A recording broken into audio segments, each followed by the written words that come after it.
하나님의 말씀입니다. 고린도전서 6장 12절 말씀이네요. 함께 읽어볼까요? 모든 것이 내게 가하나 다 유익한 것이 아니요 모든 것이 내게 가하나 내가 무엇에든지 얽매이지 아니하리라. 아멘. 익투스기를 위해서 계속해서 기도해 주시길 바랍니다. 자, 선보선님 페스타 진행 중이죠. 오늘은 54번째 성령은 육체적 만족을 줄 수 있는가?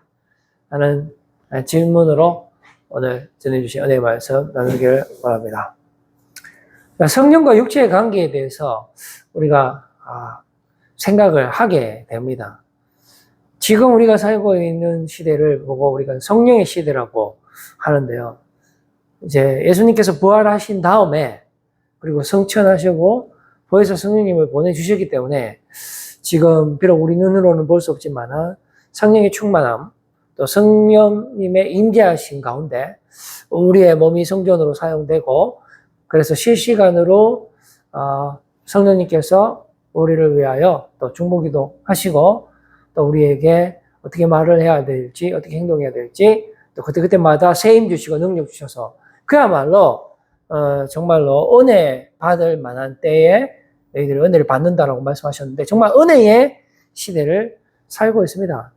성전 문지방에서 물이 막 나오기 시작하는데 그 물이 처음에는 발목이고 무릎이고 나중에는 큰 강물을 이루고 거기서 마음껏 헤엄칠 수 있듯이 우리가 성령 안에서 정말로 세상에 줄 수 없는 그런 기쁨과 평안들 우리가 성령님이 우리가 또 물을 상징하잖아요. 또 우리가 물로 세례를 받고 또 불 세례를 받고 성령으로 세례를 받는다라는 것은 우리가 완전히 새롭게 되는 거죠. 우리가 다시 태어나는 것, 우리 인간의 힘으로 어떻게 할 수 없는 그런 완전한 새로운 영역의 그러한 삶을 살아가는 이 시대에 키워드를 뽑는다면 이제 성령이 되는데, 근데 이상한 것은 그 성령이 우리 육체에 관여한다라는 이 상관관계에 대해서 오늘 이 밤에 한번 생각을 해봤으면 좋겠습니다. 그래서 이제 성령님은 우리가 눈에 보이지 않기 때문에 임마누엘은 임마누엘인데 어떤 임마누엘이 될까요? 그 다음 PPT 보시면은 임마누엘이라는 것이 하나님께서 우리와 함께 하신다는 건데요. 이제 성부 하나님께서 구약 시대 때 우리와 함께하는 하나님은 뭐 제사장이라든지 선지자라든지 또 사사라든지 어떤 특별한 케이스를 통해서 우리와 함께 하시는 그런 은혜를 부어주셨다라면은 지금은 어떻습니까? 지금 논하기 전에 하나님께서 하나밖에 없는 독생자 예수 그리스도를 이 땅에 보내주셔서 인간의 몸으로 또 죄인의 모습으로 이 땅에 오셔서 제자들과 함께 예수님께서 함께 생활을 하셨잖아요. 그리고 십자가에 대신 우리의 죄를 짊어지고 죽으시고 또 다시 부활하시고 그 시대에는 예수님께서 함께 하셨는 물리적으로요. 그럼 지금은 누가 우리와 함께 하십니까? 바로 성령님께서 우리와 함께 하시는데 그 성령님은 보이지 않는 거잖아요. 그래서 기체적 임마누엘이 되는 겁니다. 그러면은 근데 지금 우리 안에 성령님이 거하시니까 이것은 육체적 임마누엘이에요. 이게 기체적 임마누엘에서 육체적으로 관여하시는 거다. 우리 안에 들어오시는 거니까요. 그럼 이제 이 육체적이라는 것은 어떤 몸하고 마음이 분리가 되어서 뭐 몸만 구원을 받고 마음은 구원받지 못하거나 아니면 우리의 마음만 구원을 받고 몸은 함부로 해도 되고 그런 게 아니고요. 결국은 이 몸이라는 것은 전인격적인 걸 말하는 거죠. 우리가 예수님을 알고 또 예수님을 믿고 순종한다라는 것은 우리가 말로만 줘요 하는 것도 아니고요. 그리고 뭐 마음으로만 주님을 따르고 내 몸은 함부로 막 여전히 죄의 자녀로서 그렇게 죄악에 짓눌려서 있는데 내 몸만 어떤 자유를 누린다? 그게 성님이 되지 않는 거거든요. 그래서 결국은 몸과 마음이 하나로 돼서 이게 전인격적인 임마누엘이다. 그러니까 우리가 오늘 성령과 육체 질문이 무엇이었습니까? 성령님께서 우리의 육체에 만족을 줄 수 있을 것인가? 라는 질문이잖아요. 얼핏 보면은 상당히 안 어울리는 것 같죠. 성경이 뭔가 거룩한데 이 육체는 좀 뭔가 상당히 세속적이고 물리적이고 시스템적이고 좀 어둡고 제약적인 거기 때문에 이 두 개가 상극이기 때문에 성령님께서 우리 육체에게는 어떤 만족감을 줄 수 있지 않지 않는가. 우리 육의 만족은 오직 세상에서만 줄 수 있는 것이 아닌가라는 그러한 생각을 우리가 오래전부터 가지고 있는 거죠. 이게 잘 혼합이 안 되고 있잖아요. 그래서 전인격적인 믿음을 가지기가 쉽지 않고, 그리고 또 전인격적으로 영육의 강건함을 누려야 되는데, 성령님께서 우리와 함께 하시는 게 어떨 때는 마음으로만 함께 하는 것 같고, 내 몸은 성령님께서 함께 하지 않는 것 같은 그러한 생각을 가질 때도 있다는 것입니다. 자, 그런데 성령님께서 하시는 사역은 그리스도와의 연합을 지금 우리에게 선물로 주시는 겁니다. 그렇다면은 우리와 그리스도의 연합은 어떤 속성을 가지고 있는 것일까요? 이것은 상당히 매우 긴밀하고 총체적인 것이고요. 동일한 베이스에서 이루어지는 겁니다. 어디에서 이루어집니까? 우리의 몸에서 이루어지는 거죠. 물리적으로 봤을 때. 성령님이 어디에 거하시겠습니까? 우리 마음에 거하죠. 우리 몸에 거하는데, 마음이 내 몸 밖에 있을까요? 저는 그렇게 생각하지 않습니다. 우리 몸 안에 있죠. 이 두 개가 갈라질 수가 없는, 그러한 상황이라는 것이죠. 그래서 우리가 마음에서 더러운 것이 밖으로 나오는 거고요. 밖에 있는 음식이나 이런 것들이 더러운 게 아니에요. 이런 것들은 그냥 우리 몸으로 들어오는 거고요. 근데 우리 안에서 나가는 게 더러운 거죠. 그러니까 몸만 더러운 것이 아니고요. 더러운 것이 나온다는 것은 우리 마음도 더럽고 몸도 더럽다라는 것입니다. 그러니까 우리가 몸을 함부로 죄의 노예로 사용하도록 우리가 죄에 치고 연약한 몸을 의의 무기로 쓰는 것이 아니고 죄악의 그런 부산물로 사용되게 한다는 것은 우리 몸이 거기에 동의하는 거죠. 자, 그렇기 때문에 동일한 육체 베이스에서 특징이 나타나는데, 우리가 음식은 배가 우리 몸하고 이거는 직결이잖아요. 근데 음식을 많이 먹으면 과식이 되잖아요. 마찬가지입니다. 우리의 몸은 성입니다. 성. 몸은 남자가 있고 여자가 있잖아요. 그게 우리 몸의 메커니즘이잖아요. 메커니즘. 근데 그 몸에 어떤 술을 많이 먹는다든지 아니면 어떤 음란 이런 것들이 들어갈 수도 있고요. 아니면은 성령님이 들어갈 수도 있어요. 우리 몸에. 그러면 성령님이 많이 들어가면은 과식이 되는 것이 아니고 성령 충만이 되겠죠. 자, 그 다음 PPT 한번 줘볼래요? 자, 그러면은 이게 창녀와 합하는 자는 그럼 어떻게 됩니까? 여기서 창녀라는 것은 문자대로 문란한 생활, 음란한 것이 될 수 있고, 그 다음에 또 우리 몸이 세상과 하나 되는 것도 될 수가 있죠. 두 개 다 되는 겁니다. 아무튼 어느 쪽이든지 간에 우리의 몸이 이 창녀와 합하게 되면 그와 한 몸이 되겠죠. 당연히. 그래 됩니다. 그래서 음행이 몸 안에서 가득 차게 되면은 우리의 몸이 우상의 신전이 되는 거예요. 우상의 신전이. 자, 여기까지. 자, 근데 반대로 우리의 몸이 주님과 합하게 되면은 그와 한 영이 된다라고 성경은 기록하고 있습니다. 그래서 성령이 우리 몸 안에 거할 때 바로 우리의 몸이 성전이 된다라고 성경은 기록하고 있는 것이죠. 자, 그래서 실제로 결혼을 갖고 비유를 합니다. 그 다음 페이지 보시면 우리의 성령과 우리 육체의 관계를 결혼으로 이야기해요. 결혼으로. 볼래요? 우리는 그 몸의 지체임이라 그러므로 사람이 부모를 떠나 그의 아내와 합하여 그 둘이 한 육체가 되잖아요.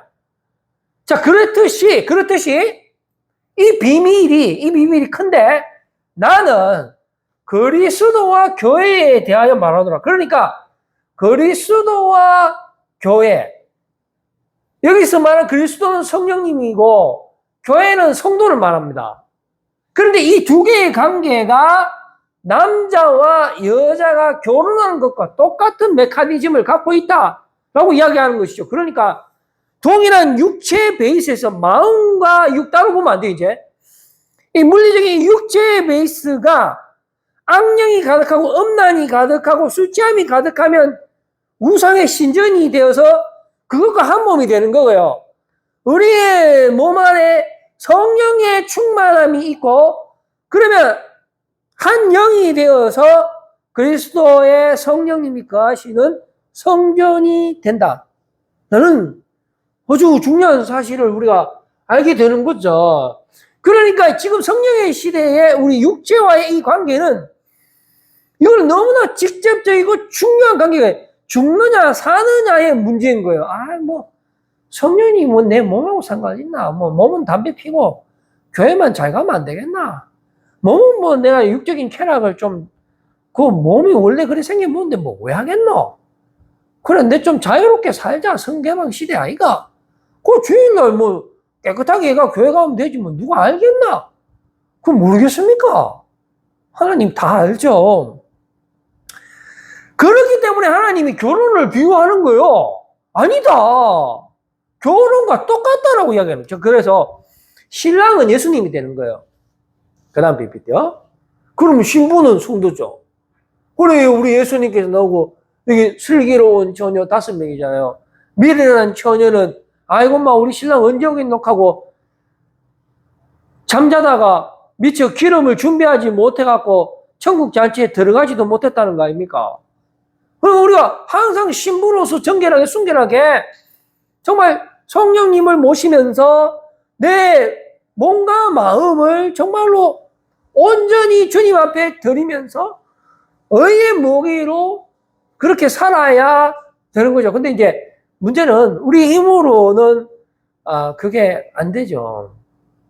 상당히 불가능합니다. 원천적으로 불가능하다. 그럼 이거 어떻게 해야 되느냐? 계속해서 조금만 더 보겠습니다. 우리가 못하기 때문에, 자, 그 다음 PPT요. 결혼하는 거지. 이 결혼이라는 건 약속 아닙니까? 성령님이 육체의 만족을 채울 수 있는가? 한번 생각을 해봐야 됩니다. 우리 육체의 만족은, 우리 힘으로는 할 수가 없어요. 세상의 사탄의 자녀이기 때문에 세상이 주는 그런 물을 마시고 세상이 주는 그러한 쾌락을 누리면서 살아갈 수밖에 없는 그런 시스템적, 육적 연약함의 한계를 가지고 있다는 사실입니다. 바로 그러한 우리의 연약함 때문에 우리가 육체가 연약해서 율법이 요구하는 것을 우리가 만족을 시켜줄 수 없기 때문에 예수 그리스도께서 이 땅에 인간의 몸으로 오셨고 우리의 죄를 대신해서 십자가에 죽으셔서 그리고 우리의 모든 죄를 깨끗게 하시고 다시 부활을 하심으로 말미암아 우리가 더 이상 죄의 노예로 살지 않아도 되도록 하게 해주시고 우리에게 영원한 자유를 주셨다는 사실인 것입니다. 자, 한번 보겠습니다. 고린도 교회 상황에서 모든 것이 오늘 본문 말씀이죠. 모든 것이 가나 이건 뭐냐면 내 몸으로 모든 것을 할 수 있다. 상당히 성적으로 자유롭고 좋게 보면 잘지만 상당히 문란한 교회였습니다. 교회였음에도 불구하고 자신들의 그런 성적인 쾌락을 정당화하기 위한 그러한 말들로 사용된 것이다라는 거죠. 어떤 일이 있었냐면은 어떤 사람이 누가 그 아버지의 아내를 취한 그런 사건이 발생했다라고 고린도전서 5장 1절에 이제 언급하고 있어요. 그만큼 우리의 몸이 우리의 육이 어디에 갔습니까? 우상의 그런 거처로 더럽게 사용되고 있다라는 그런 정황을 볼 수가 있죠. 자, 이랬을 때 대책이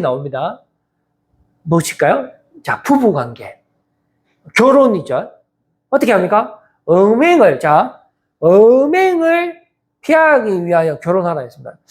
이게 상당히 좀 파격적인 말인데, 마치 결혼하는 이유가 꼭 성적인 목적을 달성하기 위해서 하라라는 것으로 이해가 됐죠. 그렇게 기록되어 있죠. 그만큼 몸이 중요하다는 것이죠. 몸. 그게 우리 성령의 도우심이 어떤 식으로 나타납니까? 이렇게 나타나는 거예요. 이렇게. 그 다음에 절제할 수 없거든 결혼하라 라고 기록되어 있죠. 그 다음에 결혼했다면은 절대로 서로 분방하지 말라라고 되어 있고요. 자, 그 다음에 4번 정욕적인 부분. 자, 거기서 인간의 욕심이라든지 우리 육의 그 쾌락의 욕심은 멈추지 않는다. 근데 문제가 있는 거예요. 어떻게 됩니까? 자, 내 이웃의 아내를 탐내지 말라 십계명이잖아요. 이것은 내 이웃의 아내를 탐낸다라는 말이죠. 탐냅니다. 탐내죠. 그 다음에 어머니, 이거 레위기 18장에 있는 말씀인데요. 어머니, 자매, 손녀, 고모, 이모, 근친상간이죠. 아버지, 형제의 아내, 며느리, 형수, 그 다음에 성관계를 가진 어떤 여인의 딸까지 손녀, 아내의 언니와의 그 성적인 관계를 금지한다라는 법입니다. 이게 왜 있겠어요? 실제로 그렇게 한다라는 것이죠. 소돔과 고모라 그랬고 지금은 말할 것도 없고요. 모든 것이 강하다는 거죠. 전혀 어떤 거기에 대해서 재책이라든지 너무 무뎌진 거예요. 우리의 몸이 완전히 사탄이 원하는 대로 그렇게 사용되어지고 있는 그러한 현실을 율법이 보여주고 있는 거예요. 여기서 멈추지도 않습니다. 동성연애, 짐승과의 성관계도 있죠. 자, 그래서 그 다음 PPT 한번 넘겨줘 보세요. 그러니까 지금 우리가 당면하고 있는 최고의 문제는 성적인 문제입니다. 이거예요. 성적인 문제. 자, 이거는 문자적으로 두 가지로 볼 수 있어요. 일단, 우리의 몸이 성적으로 문란하다라는 것이고, 둘째, 우리의 마음이 문란하다. 그 다음에 셋째, 우리의 몸이 세상에 재물로 사용되고 있다. 바로 그거를 이야기하고 있는 거죠. 그 요즘에 트렌드입니다. 성계방, 포르노 시대. 여기가 지금 소돔과 고모라 아닙니까? 이거 남자들 전부 다 내놔라 하고 난리 났잖아요. 지금도 마찬가지 이라는 사회를 살고 있죠. 그래서 저도 지금 이제 나이가 한 50살 다 돼 가는데요. 제가 50년 동안 이 말씀이 이해가 안 되더라고요. 야, 예수님이 왜 이런 말씀을 줬었을까? 우리 몸도 이렇게 만들어 놓고, 그럼 우리 다 죽어야 되겠네 해서 저는 이 문제를 아무리 생각해도 안 되더라고요. 죄책감과 수치심 때문에 해결이 안 되더라고요. 그게 뭐냐면, 그 다음 PPT 한번, 이게 보세요. 아니, 이거 말고, 앞에 거. 아니, 그거 말고요. 네, 요거. 나는 너희에게 이르노니. 자, 음욕을 품고 여자를 보는 자마다 마음에 이미 간음하였다. 그러니까 이게 우리가 보통 간음을, 우리가 감정은 그러지만, 간음을 하잖아요? 그것도 못 지키는데, 이거는 한 수 더 뜨는 거죠. 이제 생각으로만 해도 넌 간음이다라고 이야기하는 거다. 이거를 우리가 어떻게 이해할 수가 있겠습니까? 그만큼 이 말씀은 저는 이렇게 생각합니다. 우리의 몸이 그렇게 중요하구나. 왜 이렇게 예수님이 우리의 몸을 집요하게 철저히 챙기시려고 하는구나. 사랑하시려고 하는지 그 이유를 알게 됐어요. 우리의 몸이 잘못되면, 우리의 몸이 우상숭배하면, 그거 끝나는 거잖아요. 그렇기 때문에 몸에 그 어떤 것도 우리 주님께서 허용을 하지 않는 그런 말씀이 되는 거죠. 자, 근데 나는 지금 이 말씀이, 근데 우리가 할 수가 없잖아, 이거는. 우리가 이걸 지킬 수가 없잖아요. 근데 그 다음 PPT 한번 줘보세요. 근데 이게 이해가 되더라고. 50년 오해 해결인데, 하면은 실제로 음행하다가 그냥 붙잡혀 왔어요. 음행하다가 붙잡혀 온 여자가 있어요. 그러면 예수님이 뭐라 했습니까? 니 보기만 보고 생각으로만 그런 음란한 생각을 가지고 닌 간음이다. 그러면 율법에 간음한 사람은 돌로 쳐 죽여야 되거든요. 그러면 예수님이 이 여자 바로 돌로 쳐 죽여야 되지 않나요? 우리 전부 다 죽어야 되잖아요. 근데 놀라운 사실이 일어납니다. 이 여자가 붙잡혀왔어요. 근데 예수님 이상한 행동을 합니다. 땅바닥에 글을 막 적기 시작해요. 시간 막 끌면서. 근데 뭐 어떤 글을 적었는지는 몰라요.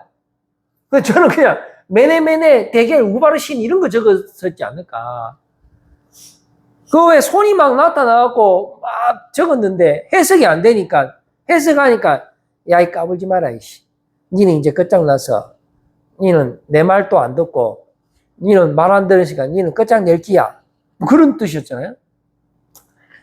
아마 이런 걸 적었지 않을까. 아니면 어떤, 뭐, 여러 가지 제목들을 적을까. 하여튼, 땅바닥에다,